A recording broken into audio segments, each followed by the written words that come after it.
اعوذ باللہ من الشیطان الرجیم بسم اللہ الرحمن الرحیم۔ روزانہ یہ ایک تسبیح پڑھو۔ یہ تسبیح قبر کی سختی کو روکتی ہے، جہنم سے بچاتی ہے، ماں باپ کی بخشش کرواتی ہے، اولاد پر کوئی مصیبت نہیں آنے دیتی اور اللہ کو راضی کرتی ہے۔ محترم ناظرین، ایک ایسی تسبیح جو قبر کی ہولناکیوں کو روک دیتی ہے۔ یہ تسبیح جہنم کی آگ سے بچاتی ہے اور یہ وہ عمل ہے جو اللہ کو اتنا محبوب ہے کہ جس کے نصیب میں آ جائے اس کا رب اس سے راضی ہو جاتا ہے۔ یہ تسبیح وہ عمل ہے کہ اگر ماں باپ دنیا سے جا چکے ہوں تو ان کی قبروں میں روشنی اور مغفرت کا سبب بن جاتی ہے۔ اگر اولاد کسی مصیبت کے دہانے پر ہو تو اس تسبیح کی برکت سے وہ مصیبت دور ہو جاتی ہے، اور اگر کوئی شخص زندگی میں گناہوں سے تھک چکا ہو تو یہی تسبیح اس کا سہارا بن جاتی ہے۔ یہ تسبیح وہ عمل ہے جو مرنے کے بعد قبر میں بھی انسان کی محافظ بن جاتی ہے۔ جب فرشتے سوالات کرتے ہیں تو یہ تسبیح آسانی پیدا کر دیتی ہے۔ جب انسان پل صراط چلنے لگتا ہے تو یہی تسبیح اس کے قدموں کو بجلی کی طرح تیز کر دیتی ہے تاکہ وہ لمحوں میں گزر جائے، اور جب جہنم سامنے آتی ہے تو یہی تسبیح دیوار بن جاتی ہے، یہاں تک کہ جنت کے فرشتے بھی اس کے لیے دروازے کھول دیتے ہیں۔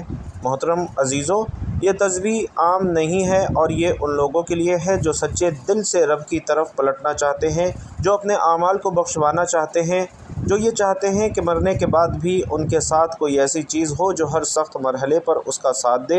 اور وہ تسبیح کیا ہے، وہ عمل کیا ہے، آج آپ کے گوش گزار کر رہا ہوں۔ یہ وہ عمل ہے جو آپ کو آخرت کی ساری مصیبتوں سے بھی بچائے گا اور دنیا میں آپ کے لیے رزق اور دولت میں بھی انشاءاللہ اضافہ فرمائے گا۔ بھائیوں اور بہنوں، قیامت کے دن وہ دن ہوگا جب ہر انسان نفسا نفسی کی صدا لگا رہا ہوگا، اور انسان اپنے سگے بھائی کو دیکھے گا مگر پہچاننے سے انکار کر دے گا۔ ماں جو دنیا میں اپنی اولاد کے لیے راتیں جاگا کرتی تھی، اس دن اپنے بچے سے بھاگے گی، اور باپ جو اپنی اولاد کے لیے رزق کما کما کر خود بھوکا رہتا تھا، اس دن اپنے بیٹے کو دیکھ کر آنکھیں پھیر لے گا۔ اور اللہ تعالیٰ قرآن مجید میں فرماتا ہے کہ جس دن انسان اپنے بھائی سے بھاگے گا، اپنی ماں اور باپ سے، اپنی بیوی اور بچوں سے، ہر شخص کو اس دن اپنی ہی فکر ہوگی۔ قیامت کے دن صرف روشنی اور فرشتوں کا دن نہیں ہے، وہ دن ہولناکیوں سے بھرپور دن ہوگا۔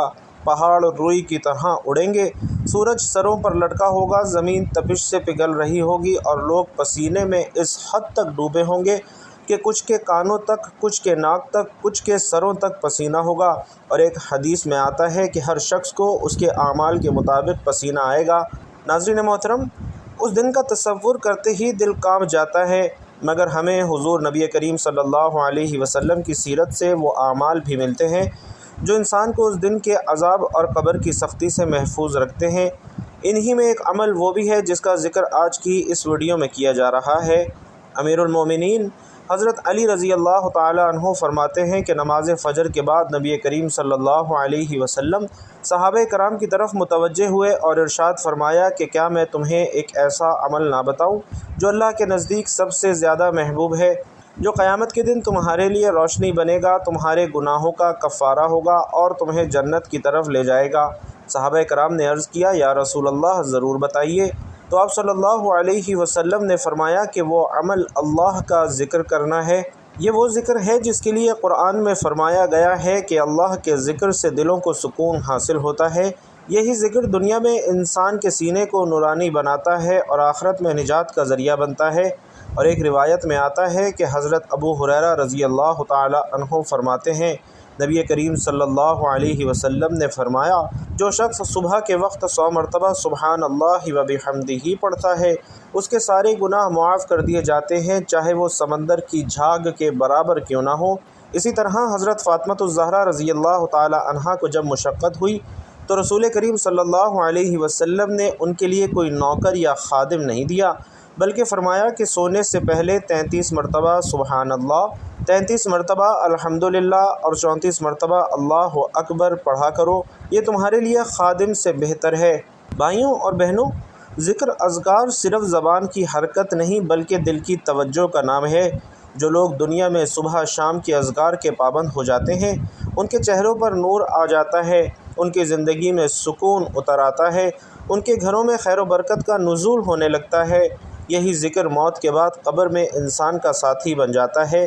نبی کریم صلی اللہ علیہ وسلم کے پاک فرمان کا مفہوم ہے کہ جب بندے کو قبر میں رکھ دیا جاتا ہے اور وہ اپنے ساتھیوں کی جوتیوں کی آہٹ سن رہا ہوتا ہے تو اس وقت اگر وہ مومن ہو تو نماز اس کے سرہانے آ جاتی ہے، روزہ دائیں طرف، زکوٰۃ بائیں طرف اور دیگر نیک اعمال پاؤں کی طرف آ جاتے ہیں۔ جب فرشتے سوال کرنے آتے ہیں تو ہر طرف سے یہ اعمال اس کا دفاع کرتے ہیں۔ اور یاد رکھیے ناظرین کہ جس شخص کے پاس دنیا میں اعمال کی طاقت ہوگی وہ قبر میں اور قیامت کے دن پرسکون ہوگا۔ حضرت عثمان رضی اللہ تعالی عنہ جب کسی قبر کے پاس کھڑے ہوتے تو اتنا روتے کہ ان کی داڑھی مبارک بھیگ جاتی، اور جب ان سے پوچھا گیا کہ جنت اور دوزخ کا ذکر سن کر آپ اتنا کیوں روتے ہیں تو آپ نے فرمایا کہ قبر آخرت کی پہلی منزل ہے، جو اس سے بچ گیا وہ آگے بھی بچ جائے گا، اور یہی وجہ ہے کہ حضور نبی کریم صلی اللہ علیہ وسلم نے صحابہ کرام کو قبر اور قیامت کی ہولناکیوں سے بچنے کے لیے اذکار اور تسبیحات کا تحفہ دیا تھا۔ ناظرین محترم، انسان جب دنیا سے رخصت ہوتا ہے تو اس کے ساتھ نہ کوئی مال جاتا ہے، نہ جائیداد، نہ عہدہ، نہ شہرت۔ قبر میں صرف اس کے اعمال ساتھ جاتے ہیں، اور یہی اعمال اس کے لیے روشنی، حفاظت اور نجات کا ذریعہ بنتے ہیں۔ اگر اعمال نیک ہوں تو قبر باغوں میں سے ایک باغ بن جاتی ہے، اور اگر خدا نخواستہ اعمال گناہوں سے بھرے ہوں تو قبر جہنم کے گڑھوں میں سے ایک گڑھا بن جاتی ہے۔ قرآن مجید میں فرمایا گیا کہ ہر شخص کو موت کا ذائقہ چکھنا ہے، اور تمہیں تمہارے اعمال کا پورا بدلہ قیامت کے دن دیا جائے گا۔ بس جو جہنم سے بچا لیا گیا اور جنت میں داخل کر دیا گیا وہی کامیاب ہوا۔ ناظرین، قبر کی پہلی رات ہی وہ مقام ہے جہاں سے انسان کے دائمی ٹھکانے کا آغاز ہو جاتا ہے۔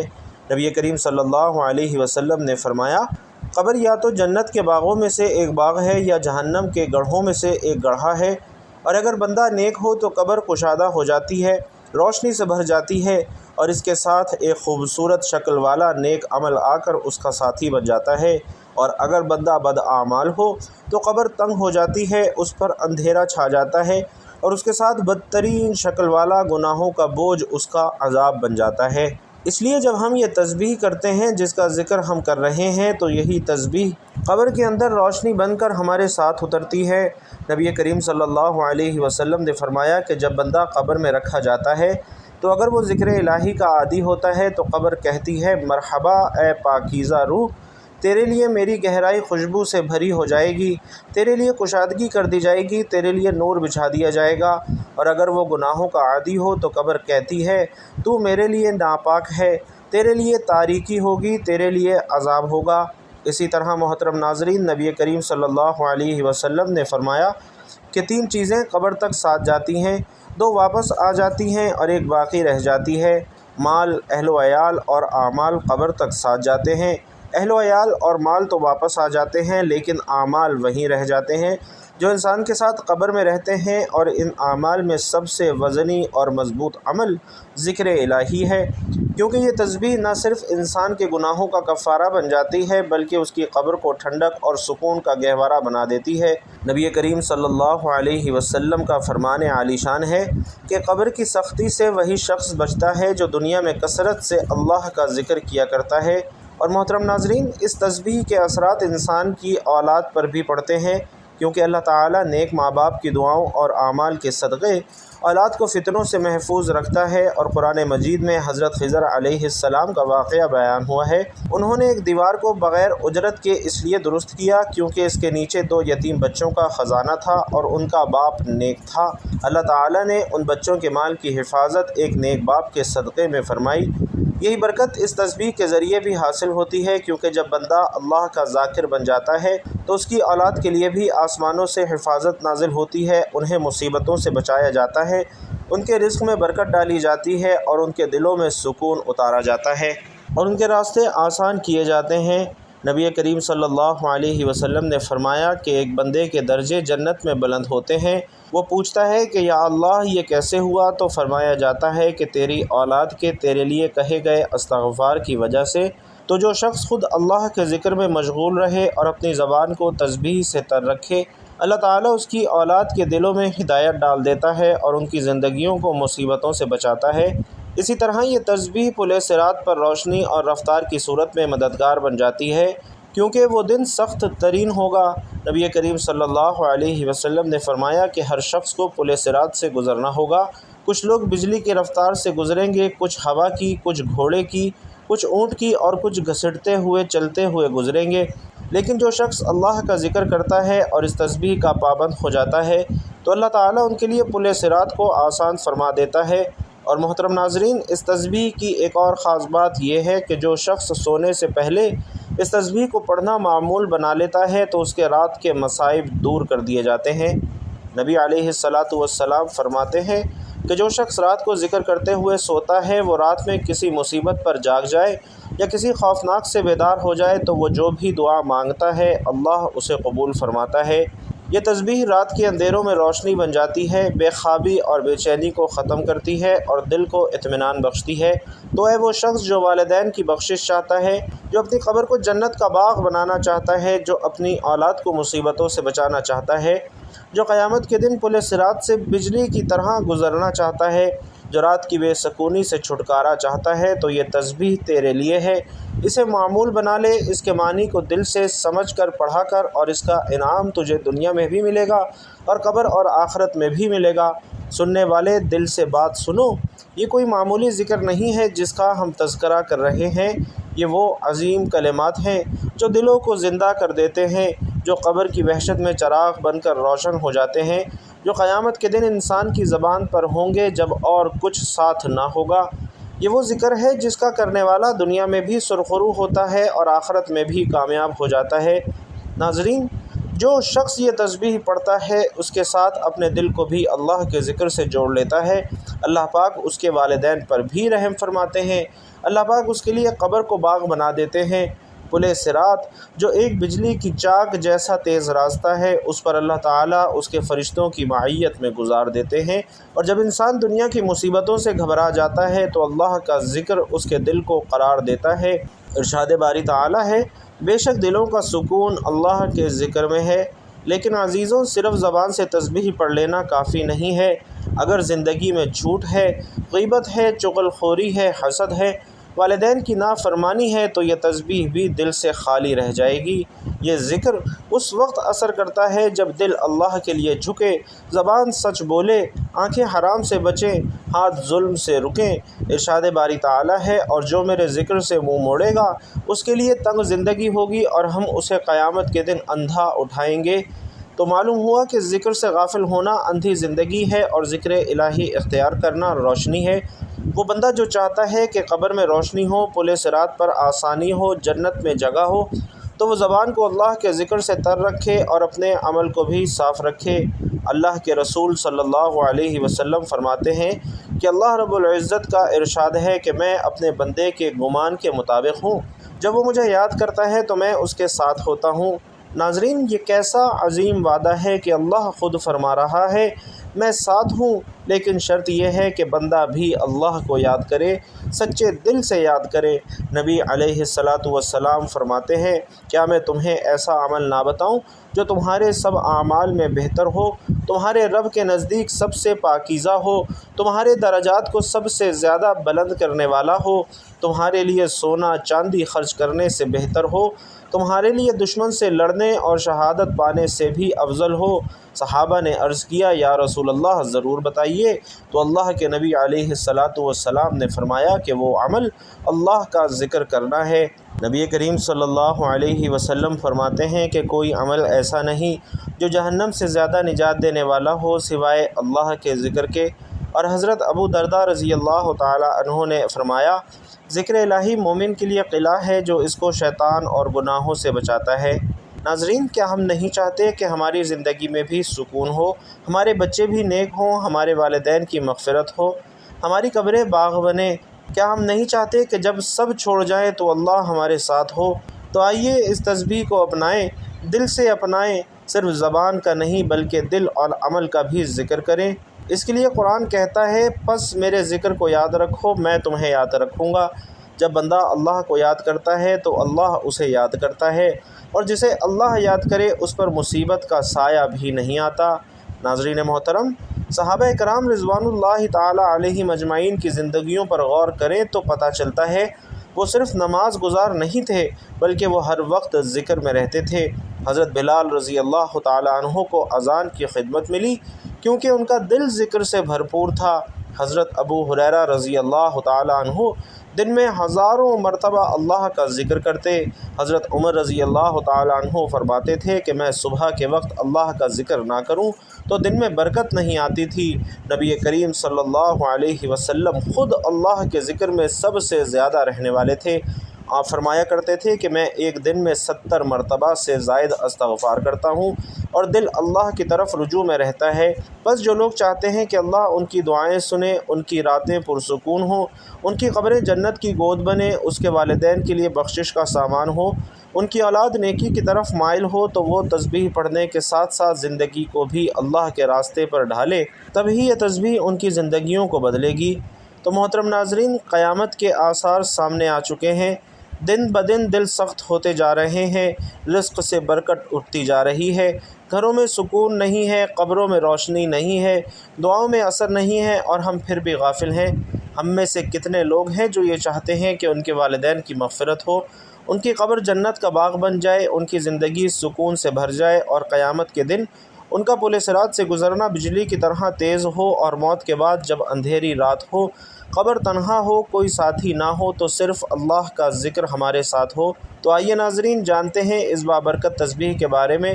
یہ تسبیح کسی وقت کی پابند نہیں ہے، نہ کسی خاص جگہ کی حاجت ہے۔ اسے آپ چلتے پھرتے، اٹھتے بیٹھتے، سوتے جاگتے، نماز کے بعد جب بھی جہاں بھی آپ کو وقت ملے، بس نیت صاف ہو، دل اللہ کی طرف جھکا ہو، توجہ ہو اور اللہ پر یقین ہو، تو انشاءاللہ یہ تسبیح ہماری زندگیوں کو بدل دے گی۔ سب سے پہلے نبی پاک صلی اللہ علیہ وسلم کی خدمت اقدس میں درود پاک کا نذرانہ پیش کرنا ہے، کیونکہ ہر نیکی کی ابتدا درود ابراہیمی سے ہوتی ہے۔ تو سب سے پہلے آپ نے درود پاک پڑھ لینا ہے۔ اب آپ نے ایک تسبیح یعنی 100 مرتبہ تیسرے کلمے کا ورد کرنا ہے، جو کہ یہ ہے: سبحان اللہ والحمد للہ ولا الہ الا اللہ واللہ اکبر۔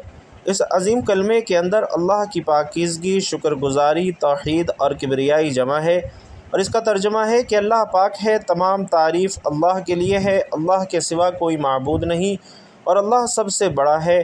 ناظرین، یہ کلمات جنت کے خزانے ہیں، اور نبی کریم صلی اللہ علیہ وسلم فرماتے ہیں کہ یہ کلمات میرے لیے دنیا ما فیہا سے بہتر ہیں۔ یہ وہ کلمات ہیں جن کے ذریعے قبر کے اندھیرے روشنی میں بدل جاتے ہیں، اور یہ وہ ذکر ہے جس سے قیامت کے دن میزان میں وزن بھرا جاتا ہے۔ جو شخص ان کلمات کو 100 مرتبہ روزانہ پڑھے، اللہ اس کے والدین کی قبریں روشن فرما دیتا ہے، اس کے رزق میں برکت عطا فرماتا ہے، اور سب سے بڑھ کر اللہ اس سے راضی ہو جاتا ہے۔